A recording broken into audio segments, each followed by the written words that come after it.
ऐसी महिमा है।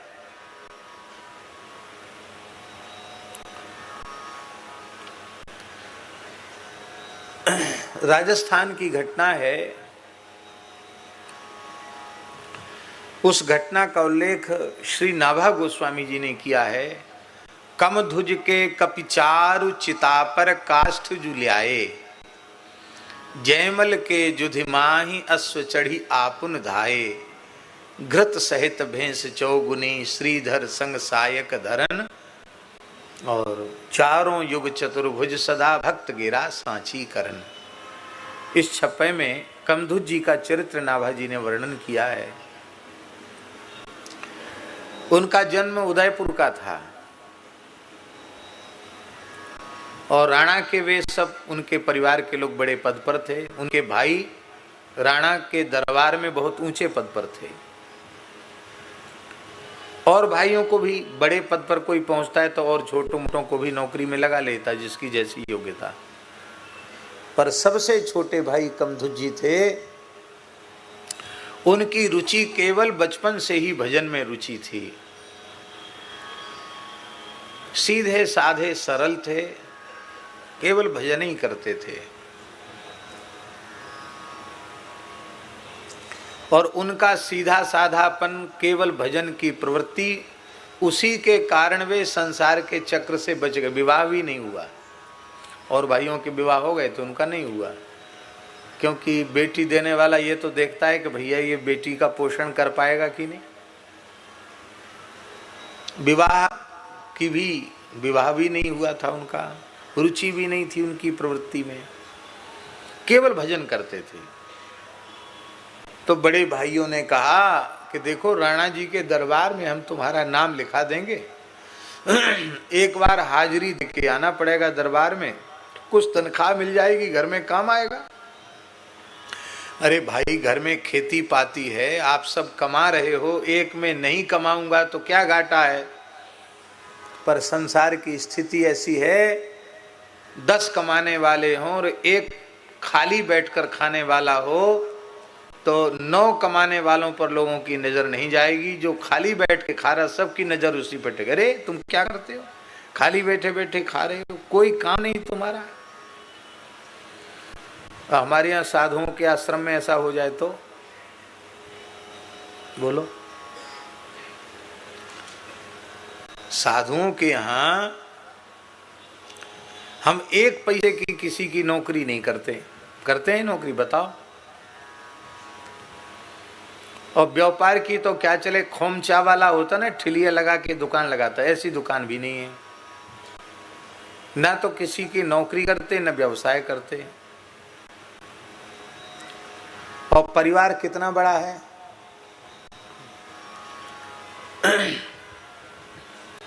लगभग 100 मूर्ति तो मलुक पीठ में हमेशा रहते हैं और पंगत में 300 से 400 तक हम न रहें तो भी, और हम जब रहते हैं तो 1000 मूर्ति कम से कम रोज प्रसाद पाने वाले हो जाते। क्यों? किसी को भी मनाही नहीं है, मनुष्य मात्र कोई भी चला आवे सबको प्रसाद है। ये तो हुआ साधुओं का परिवार। और जो हजारों गौ माता खड़ी हैं वो भी अपना परिवार ही है, हैं?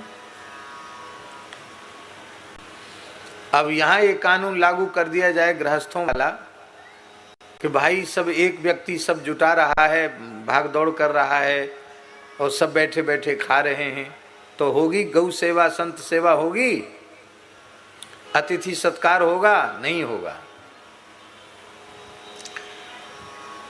तब ये बात हम लोगों के मन में क्यों नहीं आती है? बोलो।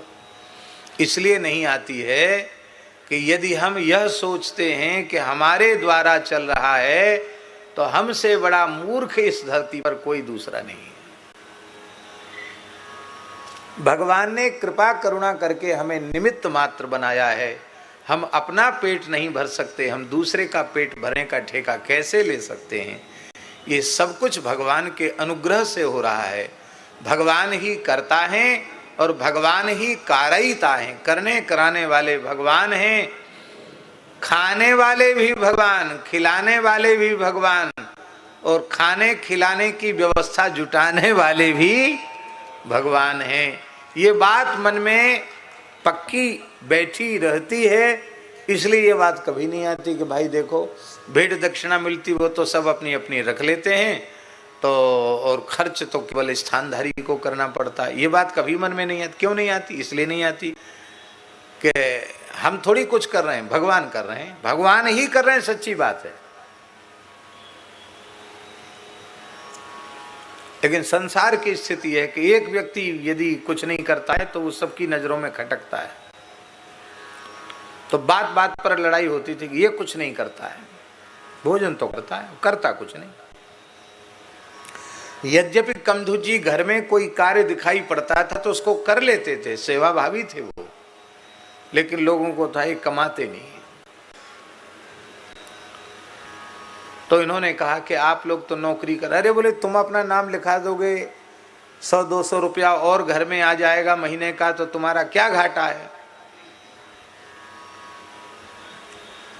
तो उन्होंने कहा कि झूठा नाम लिखा के और हम खाली हाजिरी लेने जावें और बिना काम के, राजा के काम के बिना हम तनख्वाह लेवें, ये तो असत्य व्यवहार है, झूठा व्यवहार है, ऐसा हम नहीं कर सकते।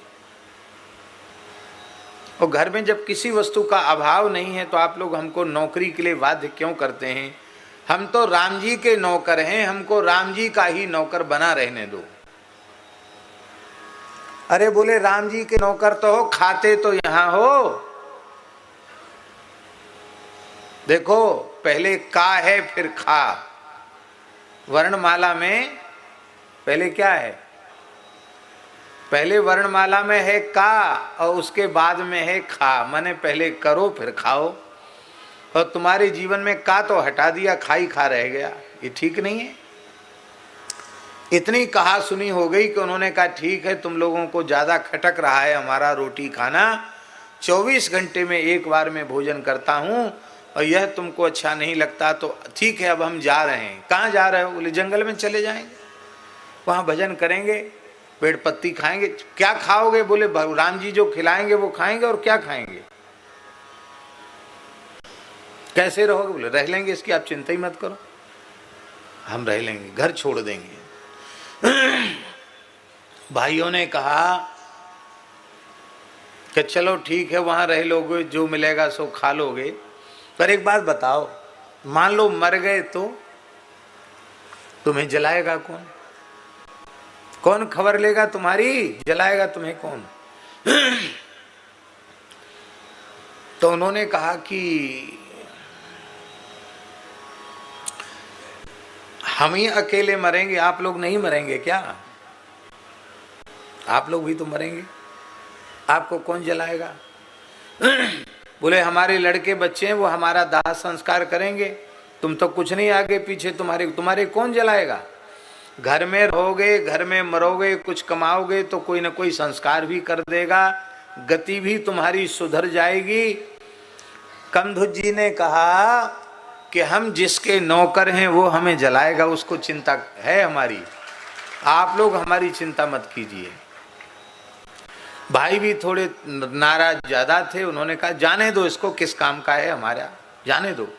सोचते थे कि आखिर जाएगा कहाँ, आखिर लौट के यहीं 2-4 दिन में आ जाएगा, वैराग्य ठंडा पड़ते ही आ जाएगा। लेकिन वो ठंडा पड़ने वाला वैराग्य नहीं था। आप जंगल में गए तो फिर लौट के नहीं आए, अहर्निश भजन करते। और भैया राम भरोसे जे रहे पर्वत पे हरियाए, तुलसी बिरवा बाग में सींचे ते कुम्भलाए। भगवान के भरोसे रहने वाले सब जगह आनंद में रहते हैं। संत दादू दयाल जी की साखी है, दादू दुनिया बाबरी सोच करे गैली, रोटी देसी राम जी तड़काऊ पहली। सूर्योदय पीछे होगा, रोटी की व्यवस्था पहले हो जाएगी। कमधु जी जंगल में भी भूखे नहीं रहे, कोई न कोई दयालु मनुष्य कुछ न कुछ उनको दे देता था, वहीं अपना राशन पानी पहुंच गया, और नहीं पहुंचा तो जल पी के भजन किया। प्रेम से जंगल में रह के भजन करते। संसार भी ऐसा है कि वो देखता है कि हमारे स्वार्थ की पूर्ति हो रही है तो खोज खबर रखता है, और जिस व्यक्ति से कोई स्वार्थ नहीं होता उसकी उपेक्षा हो जाती है। तो भाइयों ने भी कोई गए तो गए, जाने दो क्या है, ध्यान नहीं दिया किसी ने। और कंधु जी वृद्ध हो गए और भजन करते करते उनका शरीर छूट गया। बहुत प्रेरक प्रसंग है। नित्य साकेत धाम में श्री रघुनाथ जी के नेत्र सजल हो गए। हनुमान जी चरण दबा रहे थे। श्री हनुमान जी ने पूछा, जय जय सरकार, आज सहसा आपका मुखारविंद कुछ गंभीर हो गया, विरह और करुणा के भाव आपके मुखारविंद पर आ गए, आपके नेत्र भर आए, क्या बात है? कहा कुछ नहीं। नहीं कुछ तो कहो। तो श्री रघुनाथ जी ने कहा कि हमारा प्राण प्यारा भक्त कमधुज, आज उसका शरीर पूरा हो गया है, जंगल में शरीर पड़ा है, और उसने कहा था कि हम जिसके नौकर हैं वही हमारी चिंता करेगा, इसलिए हमको आज चिंता हो रही है। यद्यपि उन्हें हमारे ही नित्य धाम में निवास मिला है, लेकिन उनका संस्कार करने हम जाएंगे। हनुमान जी ने कहा, सरकार एक प्रार्थना है, आप तो भक्तराज जटायु का संस्कार कर चुके हैं, आपको यह सौभाग्य मिल चुका है, पर जिस भक्त के महाप्रयाण पर आपके नेत्र भर आए, ऐसे भक्त का संस्कार यदि करने का हमें सौभाग्य मिले तो हमारे ऊपर बड़ी कृपा होगी।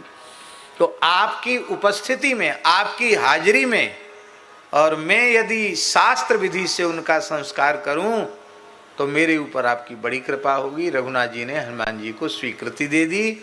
हनुमान जी हैं मनोजवम मारुतुल्य वेगम, सातों समुद्रों का जल, सारी धरती की पवित्र नदियों का, तीर्थों का जल थोड़ी ही देर में उपस्थित कर दिया। उस जल से कमधुज जी के शरीर को स्नान कराया, उनको तुलसी चंदन तिलक सब लगाकर सुंदर जैसे होता है सब कुछ करके, और हनुमान जी ने विधिवत उनकी अंत्येष्टि की। ये कलयुग की घटना है, राणा जी के काल की घटना है, 500 साल पुरानी घटना है। उदयपुर नरेश उसमें राणा थे।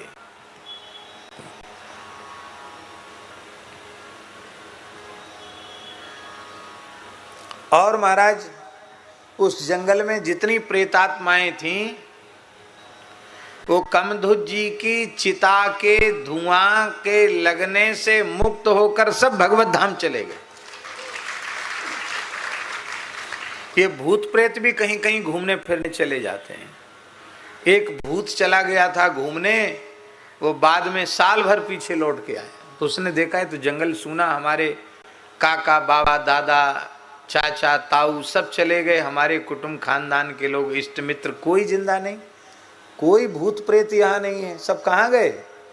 एक महात्मा वहां भजन कर रहे थे। उन महात्मा ने कहा कि कमधुज जी के चिता के धुआं के लगने से सब मुक्त हो गए। वो बेचारा बहुत रोने लगा कि हमको तो 1000 साल के लिए मिलती भूत प्रेत की योनि, 1000 साल के लिए। रोने लगा तो हमें तो पता नहीं कब तक इसी योनि में पड़ा रहना पड़ेगा। अभी साल भर हो चुका था कमधुज जी के संस्कार को। जिस स्थल पर उनका संस्कार किया था वहां राख भी नहीं बची थी। कोई साल भर में कोई चिन्ह बचता है क्या? कोई चिन्ह नहीं बचा था कि यहाँ उनका संस्कार हुआ था, पर स्थल निश्चित था कि यहाँ भक्त का संस्कार हुआ। वहीं उन संत ने लकड़ी डालकर धुआं किया, उस धुआं के लगने से भी वो प्रेत मुक्त हो गए। इसलिए श्री विपिन बिहारी दास जी महाराज संत महिमा में ये बात लिखी है, वस्तुतः जो भगवान के भक्त संत हैं हमारे जैसे केवल वेश मात्र वाले नहीं, वस्तुतः जो संत हैं उन संतों की महिमा ऐसी है कि किसी पापी से पापी, पतित से पतित, अधम से अधम प्राणी के मृत्यु के क्षण में कोई संत उनके निकट पहुंच जाए, जिस दिन उनको मरना है उस दिन उनको संत दर्शन हो जाए, तो चाहे जितना पापी मनुष्य ही क्यों ना हो, वो संपूर्ण पापों से विमुक्त होकर भगवत धाम जाएगा, क्योंकि संत दरस जिमी पातक टरे,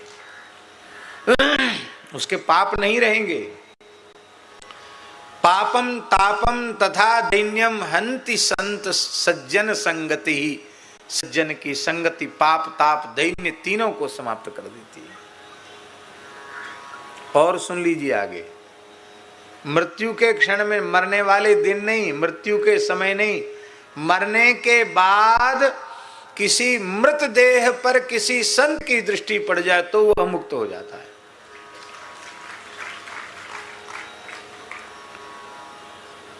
देह पर दृष्टि नहीं पड़ी, अंतिम यात्रा निकल रही थी, राम नाम सत्य है, गोपाल नाम सत्य है, और महात्मा स्वाभाविक रूप से जा रहे थे, उनकी नजर पड़ गई। उन्होंने पूछा जांचा नहीं कि किसका मुर्दा है, कौन है, कैसे मरा, कुछ नहीं पूछा जांचा, पर उनकी नजर पड़ गई। इतने से वह पापी नरक में नहीं जाता, वो मुक्त हो जाता है। यहां तक कि चिता जल रही है, उस प्रज्वलित चिता पर किसी संत की दृष्टि पड़ जाए तो भी वह मुक्त हो जाता है। होए संत, हाँ, कैसा संत,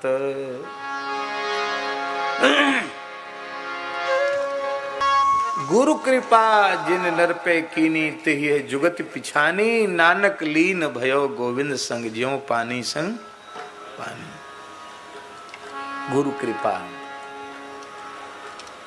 गुरु जी की कृपा, पूज्य ब्रह्मचारी जी महाराज सभी आश्रितों पर समान कृपा सब पर होती है।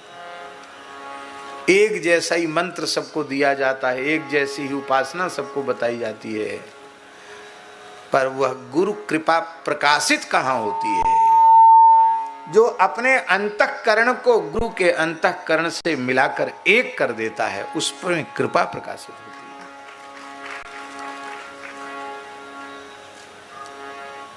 अपना हृदय समर्पित कर दो गुरुजनों के चरणों में, उनका मन तुम्हारा मन बन जाए, उनकी बुद्धि तुम्हारी बुद्धि बन जाए, उनका चित्त तुम्हारा चित्त बन जाए, उनका अहम तुम्हारा अहम बन जाए। अपना अस्तित्व मिटा दो, कुछ नहीं करना पड़ेगा, सब अपने आप आ जाएगा।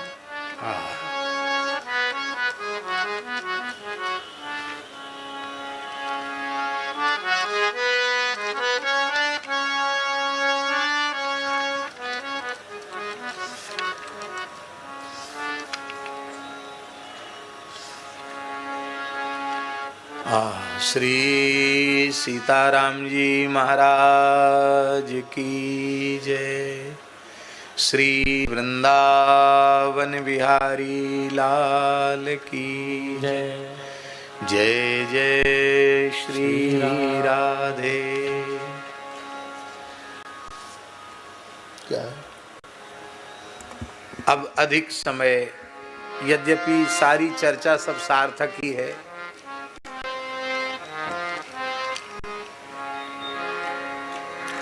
भगवान की कृपा हो हम सब जीवों पर, हम सब का मनुष्य जन्म सफल हो जाए।